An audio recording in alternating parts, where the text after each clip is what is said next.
at our journey using the symbolism of the river of life. In 2018, I published a book that I want to really recommend to all of you. Find that book. I think it is a book that God laid in my heart for a time that's such as this. The Creative, Passionate Genius. Forewarning, it is not an easy read. It is not a kind of book that you read when you go to sleep with your feet on the bed. You really need to sit up and read it. So find that book. And the extraction here of the material I'm using comes from chapter 5 of that book that speaks about decontaminating the mind and the soul. The stream runs from the fountain to the ocean. We look at the stream, and at the beginning of the stream or the river, there is a fountain. And when you look at the water that flows or bubbles out of the fountain, it is clean, refreshing, crystal clear water that flows down the mountain and down the mountain right to the bottom of the mountain, where it forms this water into a stream that now culminates into a river. And where it starts, the water is pure, it is clear, it is nice, but as the river goes down the stream, it picks up the rubbish that pollutes the waters of the river. It's not that the waters of the river were originally, right from the fountain, polluted and poisonous. It's simply when you get the river water poisonous, toxic, and not good for drinking, it simply tells you of the journey of the river.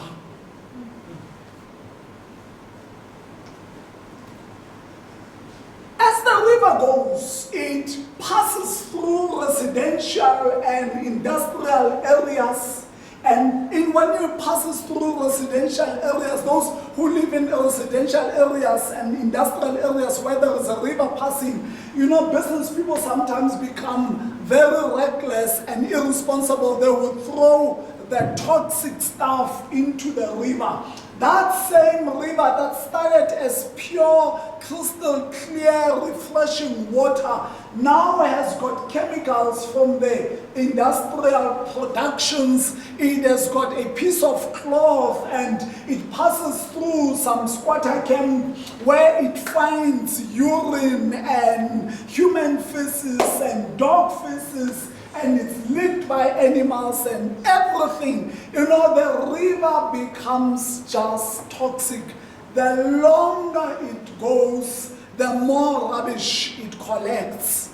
At some point, in some instances, the rains would come hard and the rivers would be full and the banks would actually be overflowing. And as the banks overflow, we become happy and say the river is full. But the problem with the river with overflowing banks, it is that the water reaches out to the far-flung rubbish and brings them right into the center of the stream as it flows.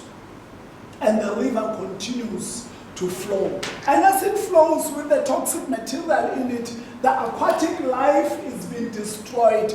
The plants, the fish, and everything that is in the water finds it difficult to live. And then besides the plants, sometimes this river flows and gets to a point where it gets stuck between the rocks and the banks and the plants, and it forms a little pond there.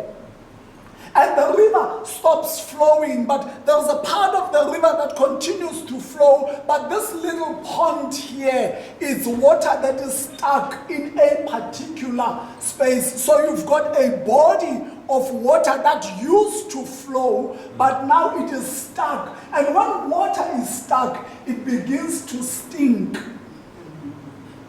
Because now with the toxicity and the piece of cloth and everything and the mud and the urine and the feces and whatever else that is in there, stuck in there, and then you've got all these flying ho-hos also going in there and doing their thing, and the water ultimately stinks. So you've got part of the river that is stuck and stinking, but you also have part of the river that continues to flow. The book of Ezekiel chapter 47 speaks about a life-giving river because it flows from the temple. But what do we do when the river itself is toxic, contaminated, and killing instead of giving life? What do we do? What do we do? Our lives are very much like a river. We start off at birth and we are innocent children with great potential. We are clean and uncontaminated. God has blessed us with life and potential and gifts and talent. You've got this bundle of joy that you are handling here. The river starts there at the fountain. You've just given birth to this thing. But life happens. As a child, as people, as we grow, we pick up contaminating stuff in our lives. As we grow up, we pick up toxins that are being dumped by the people that we call family, our friends, our colleagues, our society, and you might wonder, what kind of toxicity are you talking about? We're talking about pain that is being shared with you in your life. The hurt that you pick up along the way. The brokenness. It's not that you are a broken person, but you pick up brokenness because through the experience of life, the trauma that we suffer becomes part of the rubbish that your river picks up as your river grows, and it picks up all these things. As your river grows, it becomes contaminated. Your life becomes altered. It becomes transformed because of the pain, the hurt, the brokenness, and the trauma that we suffer as people. Some of us, some of the things that we are suffering from, I want you to look deep into your life, and you will realize that some of the dysfunctionality that we have in our lives, you don't even understand why you behave the way you behave.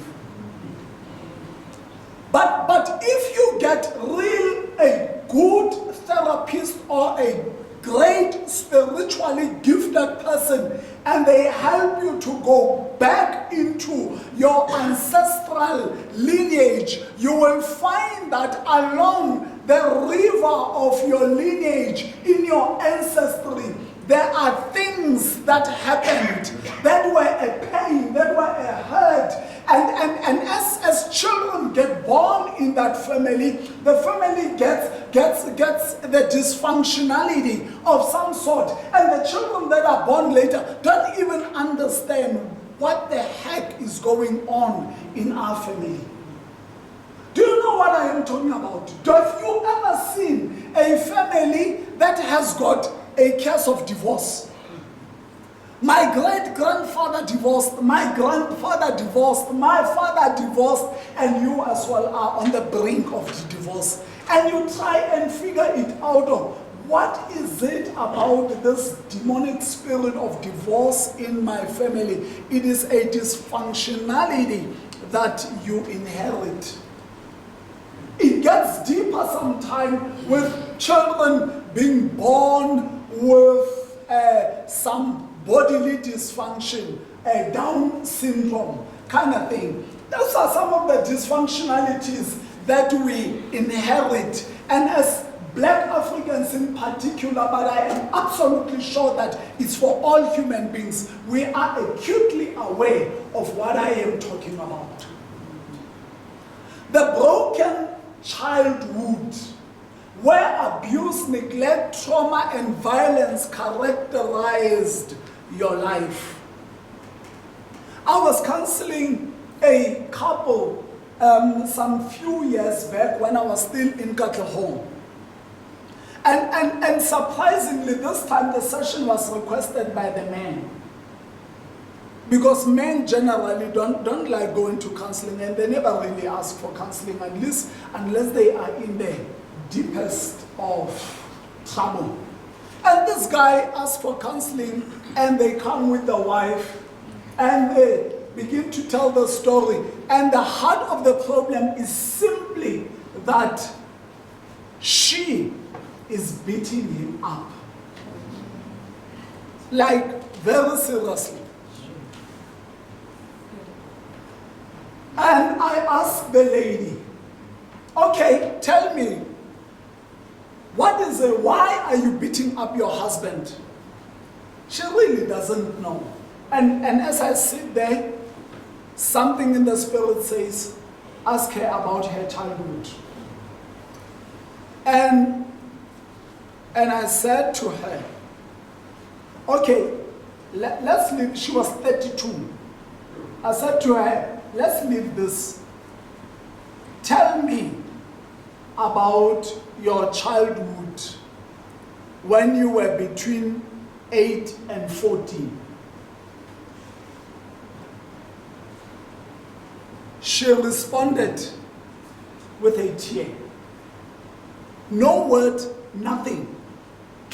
She just began crying. And I gave her time, obviously, to cry. And after crying, she tells a horrific story of being bullied at school by boys. Because she was taken to KZN from Gauteng in a boarding school. And they bullied her, they body shamed her, they beaten her up, and all sorts of abuse. And when she was 15, after being beaten from the age of 11 or so, when she was 14, she says to me, I took a decision that no man will ever beat me again. So, she says, I beat him up before he can beat me. You realize how broken that is? And she got herself a very good gentleman. I mean that guy is very sweet. He's one of the quiet guys who are gentle, who are agreeable, soft-spirited kind of person. The kind of guy that you would like your daughter to marry. Beaten up. Simply because of the brokenness of childhood. And you've got to then ask a question, why are you behaving the way you are behaving? As a matter of fact, studies of psychology have conclusively established that whatever we are taught between the ages of 6 and about 12 stays with us for the rest of our life. It forms part of our foundation. You actually know, even at school, grade R to about grade 4, it's called foundation phase, right? Actually, up to grade 3, it's a foundation phase, and then you've got a intermediate foundation phase. So it is a foundational stage. They say in psychology, whatever happened in your life during those years of your life stays with you for the rest of your life. It actually would take the greatest trauma in your life for you to reorient your brain to then be able to work differently or assume certain beliefs and values. Otherwise, all of us are sorted by the age of 11, 12. The brokenness in our lives of our river manifests as anger, as bitterness, as broken interpersonal relationships. Some of us find it very difficult to sustain a marriage. You get a man who gets married to the second, to the third, and to the fourth woman, and he is the common denominator. And we fiddle with stuff here at the age of 50, 55, and we wonder, what's wrong with this man? Well, the problem is that we are dealing with an 8-year-old who is now 55 years. And unless we go back there, we go into the deep and talk to the 8-year-old, we will never understand. Just last month, it was another case of violence. This time is a man beating up the wife.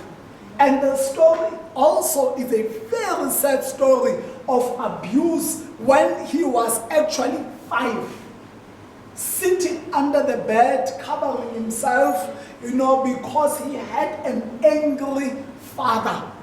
And he went through high school beating everyone else, including the teachers if they dare stop him. And he went through his career beating everybody, including the boss, if he ever starts. And when we spoke just last month, he broke down and cried. And his wife says to me, this is the first time I see him crying. Brokenness of where we come from.